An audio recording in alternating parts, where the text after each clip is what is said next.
Everything's fine for them right now.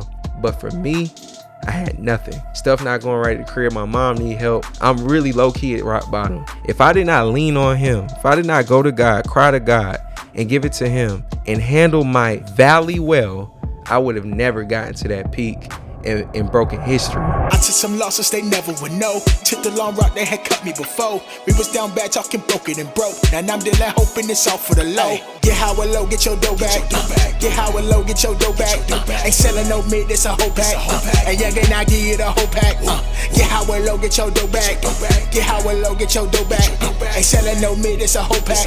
And young and I give you the whole pack for real. Yes, sir. Welcome back to HWL, the pod. It's your boy Lo. We starting off the week great and excellent, just like we always are. Super excited to be with y'all today. Today, our high for the week is operating the lows before we get to the high, right? Highs with low, operating the lows before we get to the high. Come on now. Yeah, nah. But no, seriously though, like we talking about peaks and valleys, and how to navigate those valleys correctly, how to be aware of the valley and what's going on, and how to understand that biblically valleys lead to peaks and they lead to these high moments. So I want to talk how we can spiritually deal with these low places and these low moments, and how to operate in that space before we get to our triumph, if you will, and our wins and our successes. So I'm gonna go to scripture first, and then I'll talk through some personal experience I have with this as well too. So today we getting in the Bible. Go ahead and go to your, if you could just hear, listen to me, but if you want to read along or read this later, we're reading out of the New Living Translation. This is James 1 verse 2. Okay, again, New Living Translation, James 1 verse 2. All right. And the title is Faith and Endurance. All right. Dear brothers and sisters, when troubles of any kind come your way, consider it an opportunity for great joy. For you know that when your faith is tested, your endurance has a chance to grow. So let it grow. For when your endurance is fully developed, you will be perfect and complete, needing nothing. If you need wisdom, ask our generous God and he will give it to you. He will not rebuke you for asking, but when you ask him, be sure that your faith is in God alone. Repeat that. Be sure that your faith is in God alone, not low and God, right? Not wifey and God, not material and God alone. Okay. And that's not to say you can't have faith in yourself. Like, be confident, but lean all your worries onto God, that he will bring you through you, through your actions, through your decisions. Okay. All right. Do not waver, for a person with divided loyalty is as unsettled as a wave of the sea that is blown and tossed by the wind. Such people should not expect to receive anything from the Lord. Their loyalty is divided between God and the world, and they are unstable in everything they do. I'm going to read a little bit further. Believers who are poor have something to boast about, for God has honored them, and those who are rich should boast that God has humbled them. They will fade away like a little flower in the field. The hot sun rises and the grass withers. The little flower droops and falls, and its beauty fades away. In the same way, the rich will fade away with all of their achievements. So I went a little far there, but I want to go back real quick and just talk about the beginning of that verse. Okay. In the very beginning of that verse, it says, dear brothers and sisters, when troubles of any kind come your way, consider an opportunity for great joy. Okay. So you might ask yourself, right, naturally, all right, let's keep it real right now. Why would I consider troubles coming my way? Why would I consider that an opportunity for great joy? Like, why? So if I get sick, if I catch COVID, if I get the flu, like if I can't afford my light bill, if a tire blows and now I got to pay extra $1,000 for tires, if I don't know, I get written up at work, if like all of these things that are random, sporadic troubles that come my way, why would I consider that an opportunity for great joy, God? Like, what kind of sense does that make, right? But the truth is that is an opportunity. We're in a life where by now, right? And looking at the analytics, the audience can ranges from kids 16, 18, all the way up to 60, 70 years old. So even if you're 16, you've probably faced some tough times by now. Like, even as a teenager, you have faced that. Some kids have faced more than some adults have. And definitely my adults, a lot of us have been through a lot. And right now, I just want you to take a moment to reflect. Think about first a time where trouble came and you didn't handle that situation well. Like, you complained all the time. You made this trouble your whole life. Maybe the trouble was just an area of your life, but because it was trouble and you let it bother you so bad, it went into every other place of your life and you let it just own your whole day, your whole week. People come around you. You a bad spoiled apple for everybody. You ruining the fun. You just a bad vibe right now. Imagine that time when trouble came, right? And then over here, I want you to imagine the time where it came, but you wasn't tripping. Like, it was more like, dang, life be lifing, but I gotta take care of it. This is what it is. I gotta go to work overtime, right? I gotta ask to borrow something from somebody, but I'm gonna pay him back. I'm gonna pray. I'm gonna go to my word. I'm gonna get filled by the Lord real quick and see how He can help me. I'm gonna lean on God. Like, think about the time where you handled it better, right? In which situation did you get out of it faster? Did you get out of it faster when you let it control your whole life and consume you totally, your mind, your actions, your routine? You normally go to the gym. You're not going to the gym no more because you mad. You stayed up last night doom scrolling, complaining to your homeboy, complaining to your homegirl, not letting your boyfriend, your wife, your husband sleep, your wife sleep, like, and now your whole schedule thrown off. Did you get out of it faster here, or when you decided to own that this is just a temporary problem?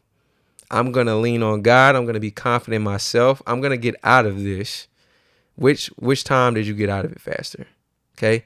While you reflect on that, I've gone through a lot in my life, and I talked about it a little bit in my 30th birthday episode, but today I'm going to talk about it a little bit more. Okay.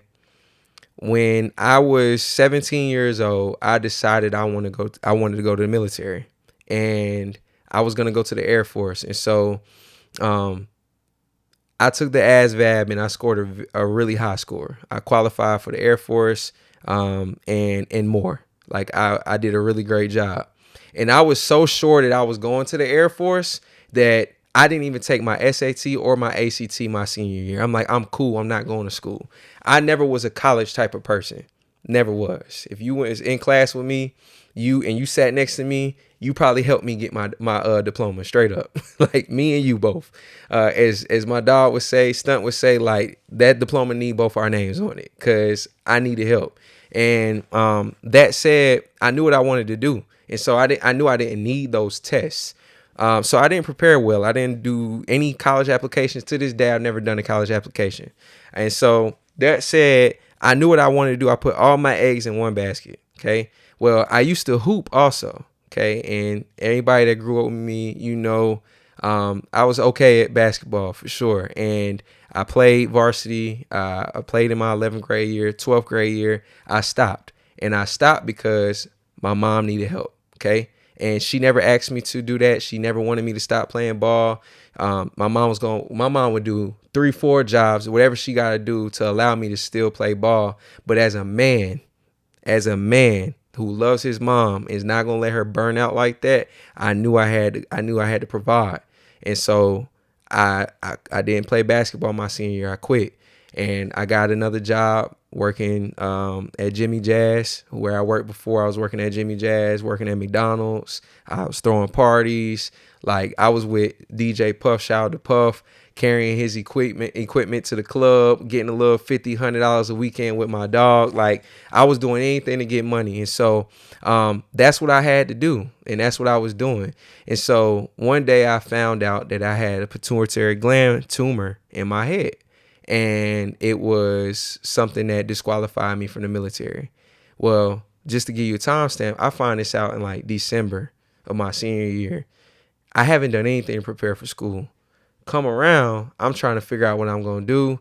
And I'm not going to lie, I decided to make a bad decision. I decided I was going to lie on my paperwork. I don't have no tumor. I don't have none of that. I'm going to the Air Force because I need to be able to provide right now. I need a check right now. I need to help my mama out right now. And that was the best way to do it, the fastest way to do it. So long story short, fast forward, I didn't go to the military. My mom wouldn't let me. She was afraid of it happening. She begged me not to go, so I didn't go. But there was a moment for about a month or two where I felt like I'm about to be a bum. Like, you really did it, bro. Like, you did not prepare well. You put all your eggs in one basket, and look at you. Now what do you have? All of my homies got offers, homegirls, all my classmates. They know where they're going to school at. They're preparing to go to school. They know what's ahead of them. They got a plan. Everything's fine for them right now. But for me, I had nothing. I had no plan. I'm really low-key at rock bottom. Stuff not going right at the crib. My mom need help. I'm grinding. I'm working multiple jobs. And now my future plan as an adult is shot. And so I'm in the valley. But one thing I did, my mom is a God-fearing woman.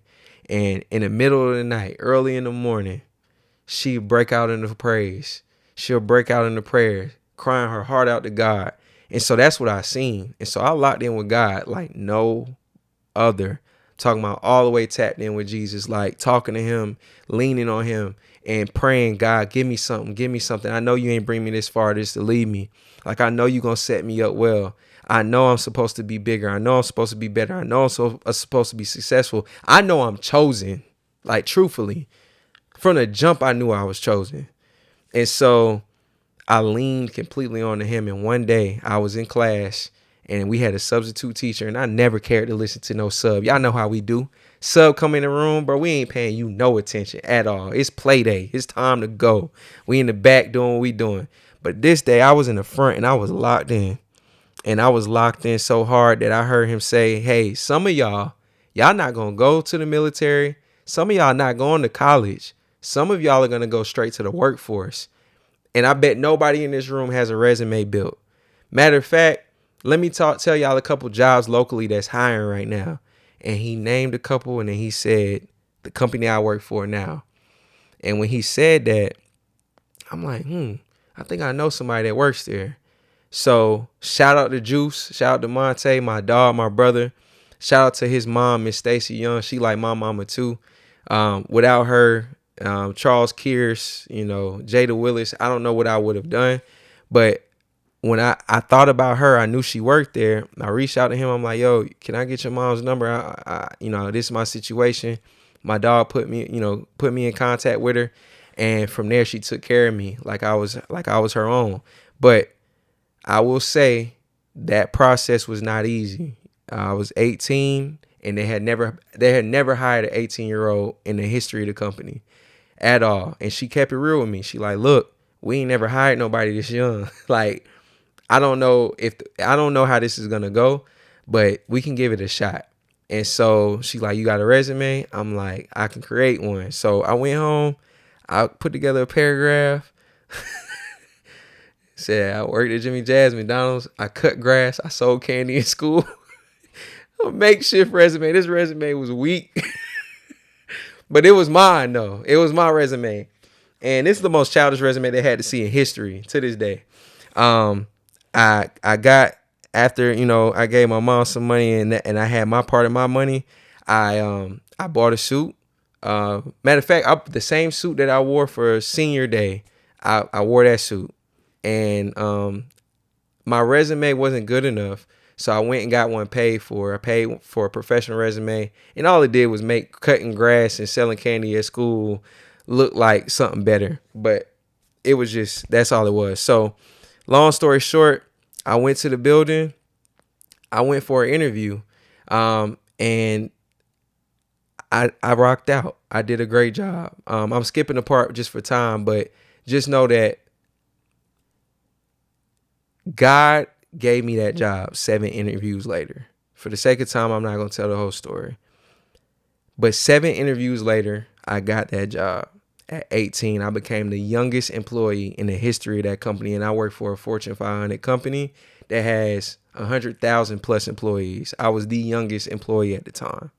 And that does not happen if I do not give my problems completely to God, to Jesus. If I don't lean on him in my valley where I felt like my life was not set up, where I felt like I failed to properly prepare my life as an adult. If I did not lean on him, if I did not go to God, cry to God and give it to him and handle my valley well, I would have never gotten to that peak in broken history. And so I'm all thankful to God. I just wanted to share that experience because listening, and that's just one valley. I got plenty, but handle it well. Okay. When time comes, listen, you got to go through it anyway. So this option we talked about where you let it consume your life, it's wasting time. Like, take a few moments to sit in that. If it's a real bad time that's coming, death and stuff like that, like grieve. I'm not telling you not to feel, but like, don't let it consume everything. And then after you don't let it consume everything, give it to God. That would be my advice. So I'm going to leave y'all with this real quick. It says in Psalm 84:6, as they pass through the valley of Baca, weeping, they make it a place of springs. So notice the text says, pass through. Y'all, we are not meant to build a house in the valley. We're not meant to stay there. This is not a permanent residence to be in the valley. However, the spring, right? The growth, the high, the elevation, it only appears because someone walked through the dry, low place first. And that means you go through the valley and you have no place but to go up. So I hope this bless you. I hope you got something from it. Lean on God. Stay patient in that valley. Handle it well and give it all to him. I promise he'll take care of it. But you got to truly believe with all of your heart and give all faith to him that he will handle it. All right. See y'all next time. See y'all next week. Appreciate y'all. Love y'all. Get HWL, get your dough back. Get HWL, get your dough back. Ain't selling no meat, it's a whole pack. And young and I give it a whole pack.